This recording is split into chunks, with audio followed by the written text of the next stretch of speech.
Okay, hey guys, I'm Luke. This is Paul. We are Back to Roots here in the UK, and we're super excited to be coming over to you guys in our autumn, your spring, to do 3 live weekends, potentially 4, from September 28th through to October 13th in Melbourne, Sydney, and Brisbane, potentially Perth, to take you through our approach back to roots on clinical practice, everything from play, biopsychosocial research, and application.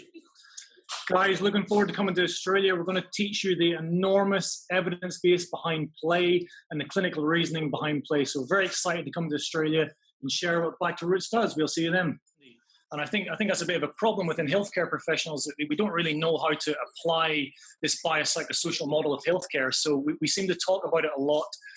What we don't see often is what people actually do with their patients. So we're quite keen on showing what we do and our kind of take on things. And one of our biggest biases is play. So I think it's almost something that people don't take very seriously. So we try and explore the very broad evidence base behind play and what it really means, the kind of experimental form of play, the way it leads to creative movement, the way it leads to fun and passion. So what we do know is that what we should be doing with our patients is what's meaningful and important for them. That's going to be different for every single patient that you have.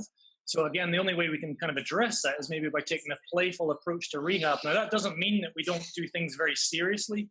We apply a very strong and strict clinical reasoning behind doing what we do. But ultimately, I think everything leads back to play in some form or another. It's our only way of kind of navigating through this real uncertain base.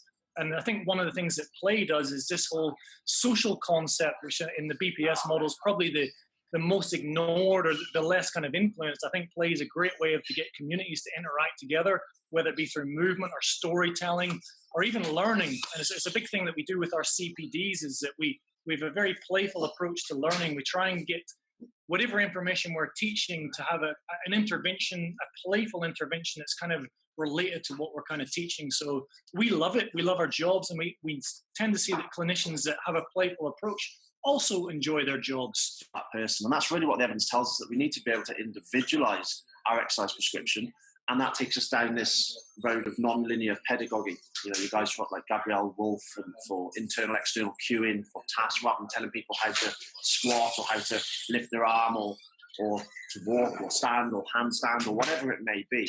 So really this realm of being able to create tasks by manipulating environment, individual constraints, and creating tasks is probably what we're most well known for. And that's something that I'm really looking forward to coming over and sharing with you guys, because that's where we really get into the realm of play and being able to get people to a point where they can play. If I can jump in there, look, I often say with clinicians on our courses, it's almost our duty to make the rehabilitation interesting.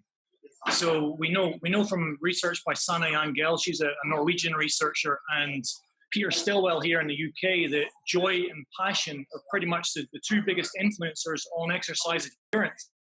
So if you want a patient to actually do what they want to be able to do, then you've got to make it interesting for them in some way. That's our job. We are aware that the evidence base suggests that no exercise is better than anything else. We know that. We know that you guys know that. We know that if we asked you to show evidence that anything is better than walking for chronic back pain, you would struggle. You would struggle to show anything that beats that from an evidence perspective. But the caveat there is the person doesn't like walking or walking hurts them, then you're probably not going to do walking with them. So yeah, I think we do have to try and get creative and sex up our physical activity a little bit, because we know that our patients are not doing it. So this is a way that we seems to work really well. Patients have fun, builds up the partnership with the clinician, which then improves self-management. We're working on movement variability. We're working on expectancy violations. So yeah, it's our method, and we're really happy to share it with you guys. But you guys, the dates are Sydney, September 28th and 29th, then in Melbourne, October 5th and 6th, and then in Brisbane, October 12th and 13th. And we've had a huge amount of interest from Perth as well, so we're considering throwing on dates that following weekend in October as well. So if people out there are interested, please get in touch and express your interest, and hopefully we can hook that up for you guys too. But I'm really excited to see what you're all about. I think it's really in line with some of my values, but some really exciting creative ideas I think you guys are putting out there. So I can't wait for that and to have a few beers with you also. We're super excited. Thanks for having us, and we can't wait to come over and hang out with you guys. Thanks, guys. Really good to meet you. Yeah, you too. Cheers, guys. We'll see you soon. Bye.